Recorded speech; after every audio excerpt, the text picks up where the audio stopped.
నమస్తే, welcome to TV 786. మైనార్టీల సంక్షేమమే మా లక్ష్యం. ఈరోజు రాష్ట్రంలో అంతా ఎక్కువగా చర్చనీయమైన సబ్జెక్ట్ ఏమంటే నకిలీ మద్యం కుంభకోణం.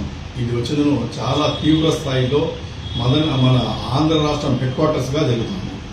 ఇప్పుడు ఇది చేస్తారంటే ఒక స్మాల్ స్కేల్ ఇండస్ట్రీ మాదిరి ఒక నకిలీ మద్యాన్ని తయారు చేసే కేంద్రాలను ఒక small scale industry south Africa ఉండింది. సౌత్ ఆఫ్రికా కంట్రీస్ ఎట్లంటే వాళ్ళు వచ్చిన స్మాల్ స్కేల్ ఇండస్ట్రీ మాదిరి అన్ని మెషినరీ తీసుకుని వచ్చేసి అంతా ఎక్విప్మెంట్ తీసుకుని వచ్చేసి మంచి మెషినరీ తీసుకుని వచ్చేసి నకిలీ మద్యం తయారు చేసే ఫ్యాక్టరీ ఉంది.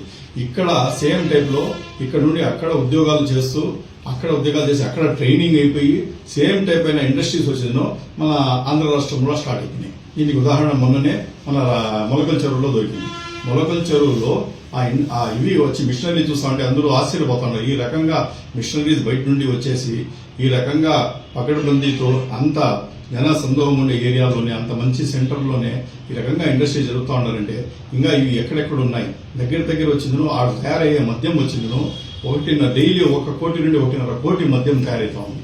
ఈ మద్యం ఎక్కడికి పోతా ఉంది? నకిలీ మద్యం ఎక్కడికి పోతా ఉంది? ఈ మందం చీప్ లిక్కర్ వచ్చిందనో ఎక్కడికి పోతా ఉంది? ఏ రకంగా ఏ బెల్ట్ షాప్లోకి పోతా ఉంది? ఏ షాప్లోకి పోతా ఉంది?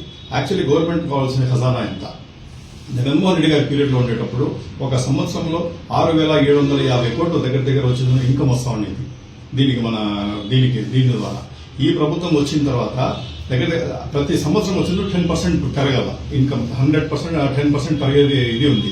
ఆ రకంగా ఎత్తుకుంటే దగ్గర 7,300 700-400 కోట్ల రూపాయల ఆదాయం రావాలి. అట్లాంటిది పోయి ఈసారి 2024-25 లెక్క చూసుకుంటే కేవలం వచ్చిందను 6,900 కోట్ల మటుకే వచ్చింది. అంటే దగ్గర ఎంత మనకు మైనస్ అవుతా ఉంది? ఈ డబ్బు ఎక్కడికి పోతా ఉంది? ఏమి చేస్తా ఉంది? అట్లా ఈ రకంగా మద్యంలో చేసుకుంటా ఈ ప్రభుత్వం చేసుకుంటా వచ్చి అప్పుడు ఏమీ లేకుండా గవర్నమెంట్ షాపుల ద్వారా విక్రయిస్తా ఉంటే వాళ్ళ మీద మద్యం కేసు పెట్టేసి యాక్చువల్ గా చెప్పాలంటే మద్యం కేసులు ఇప్పుడు పెట్టాల. యాక్చువల్ గా చెప్పాలంటే ఇది వచ్చింది విచారణ చేయించాలి, రిటైర్డ్ జడ్జిలతో విచారణ చేయించాలి. ఏ రకంగా ఇది జరుగుతా ఉంది, ఏ రకంగా మద్యం ఇది బయట వచ్చింది, ఈ డబ్బులు ట్రాన్సాక్షన్ మొత్తం ఎట్లా పోతా ఉంది, ఎక్కడి నుండి ఎవరికి చేరుతా ఉంది, దీని మీద చేయాల్సింది పోయి ఖండితుడు చర్యగా కేవలం 2 మటుకు పార్టీ వాళ్ళని సస్పెండ్ చేసేసి ఫస్ట్ అయితే అది కూడా మా పార్టీకి సంబంధం లేదని చెప్పారు. దీంట్లో కూడా వైఎస్ఆర్ పార్టీ వాళ్ళని చెప్పారు.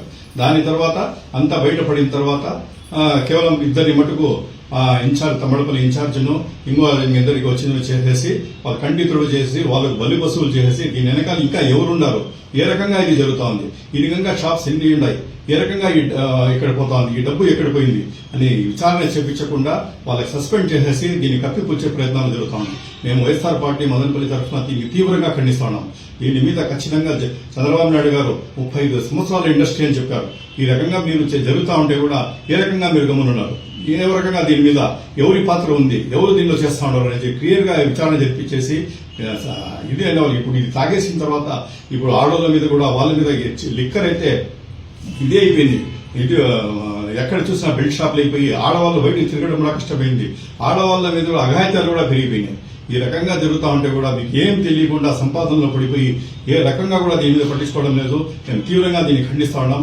100% దీని మీద మీరు యాక్షన్ తీసేసుకుని మీరు వచ్చిందను ఎవరెవరు దీనికి ఇది చేసినారో, ఎవరెవరు దీనికి రెస్పాన్సిబుల్ ఉన్నారో వాళ్ళ మీద ఖచ్చితంగా యాక్షన్ తీసేసుకుని మీరు తొందరగా మీరు 35 సంవత్సరాల ఇండస్ట్రీ అన్నారు కాబట్టి రకంగా మీరు ప్రూవ్ చేసుకుని వాళ్ళ మీద యాక్షన్ తీసేసుకుని ఈ డబ్బు ఒక రిటైర్డ్ జడ్జితో ఎంక్వైరీ చేపించేసి ఈ మూలాల్ని అన్ని నాశనం చేస్తే తప్ప మనకు ఈ ప్రాబ్లం పోదు. కాబట్టి 100% దీని మీద మీరు చేయాలని చెప్పి కూడా మేము డిమాండ్ చేస్తాం.